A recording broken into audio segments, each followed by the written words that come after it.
Hey guys, it's QuickyBaby, and welcome to the 10,000 subscriber Q&A answer session. So as you guys know, you got to ask your questions in the last video, and now I'm going to be answering the ones that got the most ratings and thumbs up. So without further ado, first question. Makaloo69 says, imagine you could only have one tank, what would it be and why? Well, if I only had to have one tank, I'm thinking about why am I only allowed one tank? Am I thinking that I'm going to be taking part in some kind of a competition? Is it like a one-on-one fight? Is it the tank that I have most fun in? If it's kind of like a tank that I felt that I would have most chance of winning any kind of a situation in, I would have to choose a Bat Chat or one of the American autoloaders. Probably a Bat Chat because I'd be able to get in, put out 2k and get out, and hopefully then have a chance of even taking out the enemy. If I had to choose just one tank to play just for the fun of it, I'd have to choose the Comet. That is my favourite tank in the game. Next question.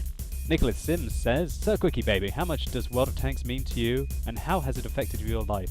If this question gets voted, could I please get a shout out? Thanks. Well, I said your name, bro, so there's your shout out. Nicholas Sim, this is for you.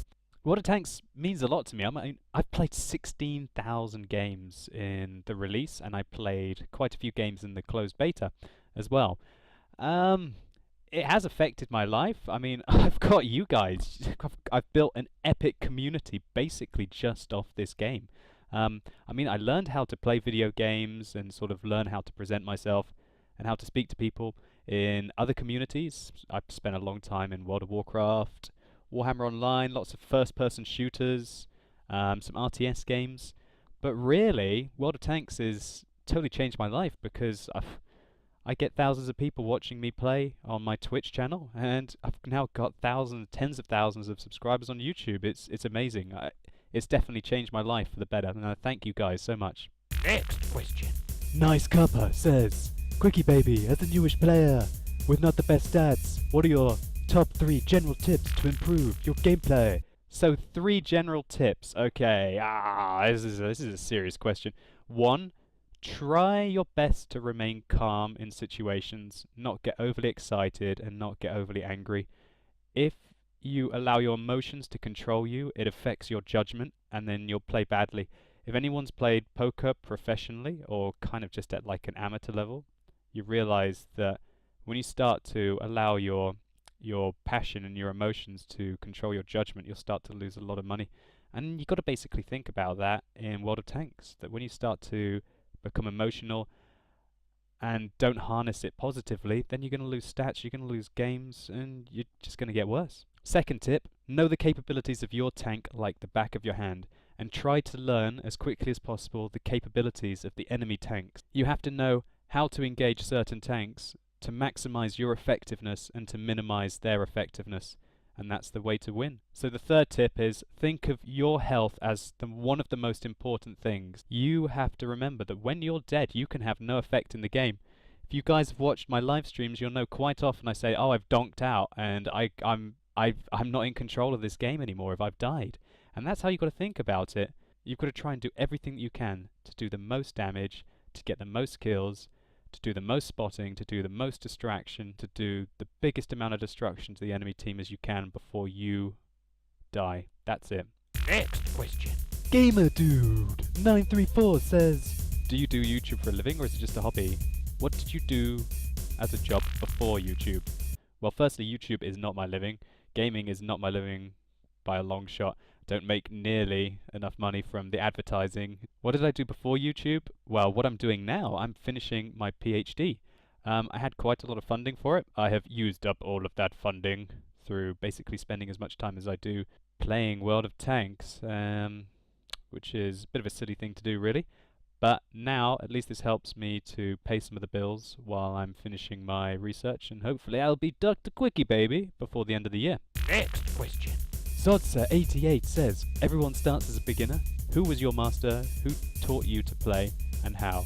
Or are you just born to be one of the greatest players? I would have to say that really I started off playing completely solo and then a couple of my friends got into the game.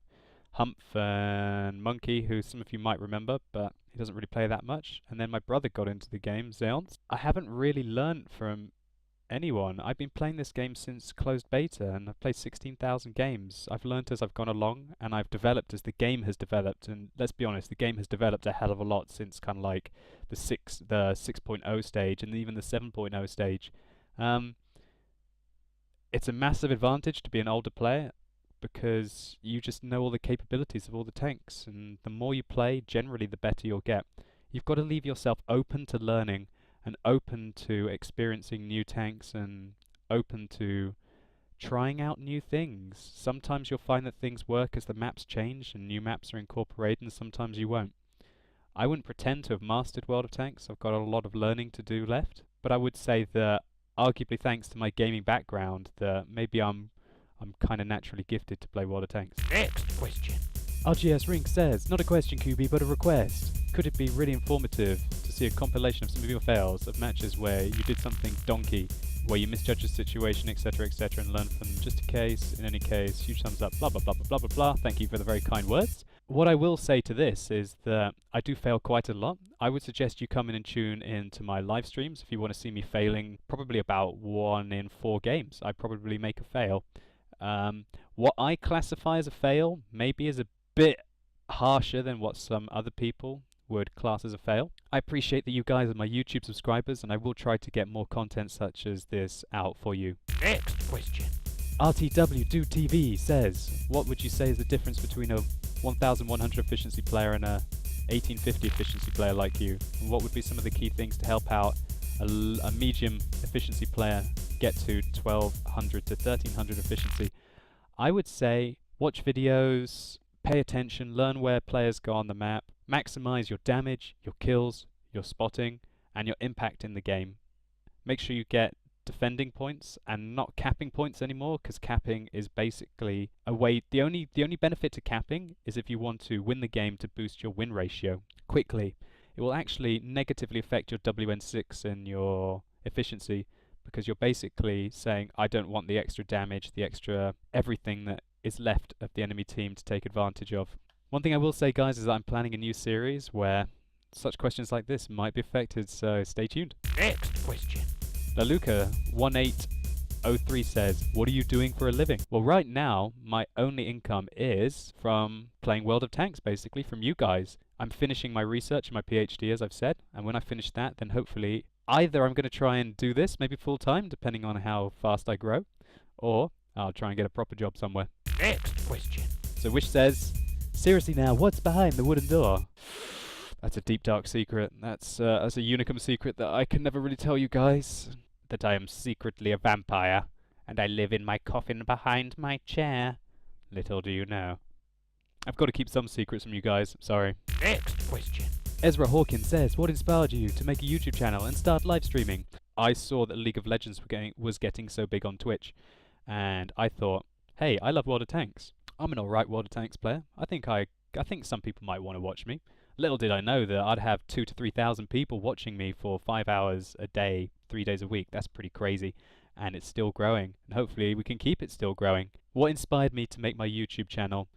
I got a few good wins, and I thought I wanted to do highlight videos, and so I made a YouTube channel because I noticed that people didn't really want to download the replay file and upload it and click it, whereas they could just press play in this age of modern internet. Just click play and you can watch the video there, rather than having to go and run your World of Tanks client to watch a replay. And so I started my YouTube channel to upload highlights to show to my friends, and then I thought, hey, I'll try and do some reviews. People might be interested in this. And then I rapidly started to grow. I did exclusive live streaming up until February this year, where I basically decided that I wanted to start doing YouTube again. And wow, over 11,000 subscribers since February, and it's May. That's pretty sick, guys. You guys are absolutely epic. Thanks for helping me out. Next question. World of Tanks, World of Tobias says, do you have a second account which you use for playing just arty? Yeah, I'm a total scumbag. I have a second account that has 10,000 artillery games on. No, unfortunately not, guys. I do have a second account, which is QuickyBaby, but that's more or less just to stop you guys from trolling and trying to get my name and then trying to pretend to be me, so don't try it. Next question. Akar Zephyr says, congratulations on reaching 10,000 subscribers. Happy face. I'm happy to be one of them. Thank you very much, sir. Q&A. How long do you play World of Tanks, and how did you get to play it so well? So I've been playing World of Tanks since closed beta. I've played 16,000 games now. How do I get to play it so well? Just practice, practice, practice, practice, practice. And be self-critical. Learn from your mistakes. And you will be a great player. Next question. Why do I hate High Flyer 15 / The Rising Sun? Firstly, I'd like to say that I don't. I don't know where this has come from. But no, I really don't have a problem with him. I very much want to focus in on my own game. And I don't really take any inspiration from any other channels. Next question.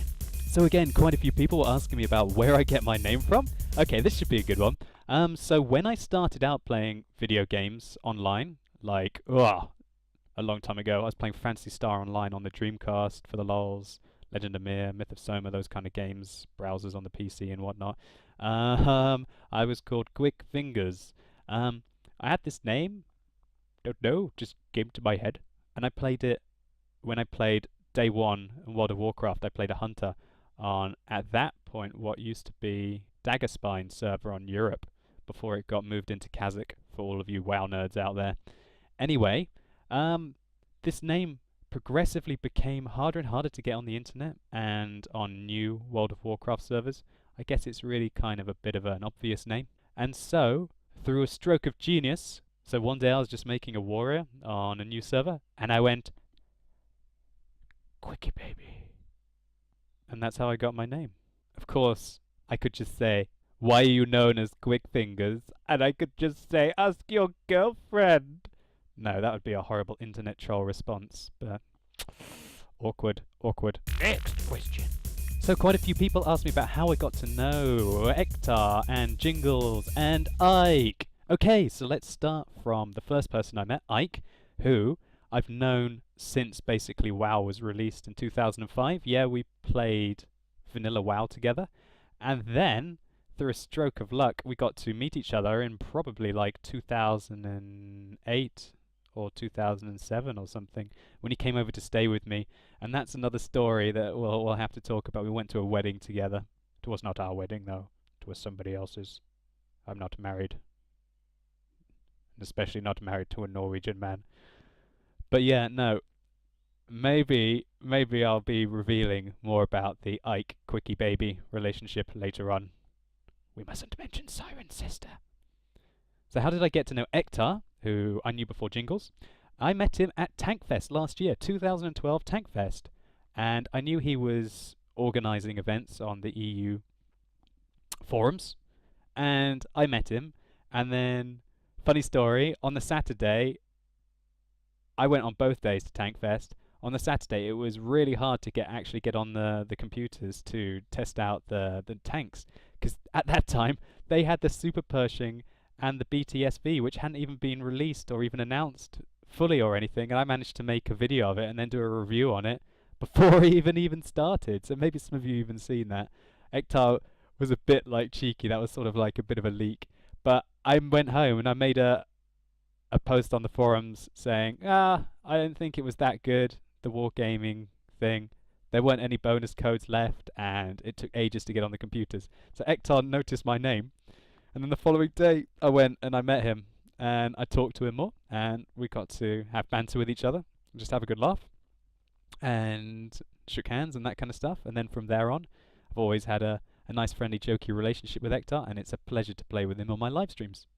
Now to talk about the jingles. The jingles. I think to talk about the jingles, I'm going to have to go into a little bit more detail here. So guys, here's a more detailed report on how I really got to know Jingles, the man, the mystery, the legend. Basically, when Jingles started up summer of last year, he paid specific homage to channels like mine as the reason why he started up. And this was humbling for me, that at the start of this year, I was watching some of Jingles' videos, and I noticed he was getting more and more angry, and he was saying, I'm going to quit World of Tanks, I'm only going to do War Thunder. And I thought, hey, Jingles is such a legend, and because he was so respectful to me, I thought, I will make Jingles my first guest. I thought, why not? I'm going to try and help Jingles out, get him having some fun, really good for the WOT community, and it'd be really fun for me on my live stream. I'm sure my viewers wanted to see him play as well. And it looks like I caught Jingles just at the right time before he's basically gone completely viral on YouTube. Jingles first streamed with me in January of this year. You guys may not know that, So if you're interested, go and check out the backdated vlog, where you can see tens and tens of hours of me and Jingles playing, often with Ektar. When I first played with Jingles, he had 8,700 subscribers on YouTube, but now he's got over 60,000. He's doing amazingly well, and I'm so happy for him. And I wish him every continued success, as I basically say on every one of my live streams. I'm like, go subscribe to Jingles, he's awesome. Go follow him on Facebook and Twitter. And I really hope that we collaborate to give you guys the best water tanks videos that we can. Next question. And so the final question was asked by New Punisher 448, Tony 1983E, Ever Asklund, and Tom Jurgers, all asking me how I met Peppy and what the story is. Stay tuned, guys. This is going to be in a different vlog altogether. Now, although I want to answer this now, I'm sort of saving this one up for a different vlog. Hopefully where Peppy is actually here with me and we're both able to answer and have some fun with it. So guys, thanks a lot for watching. I hope you've enjoyed and you've got to hear a little bit more about what I think and what I do. You guys are completely epic. Thank you so much for backing me up so well. And hopefully I'll see you soon.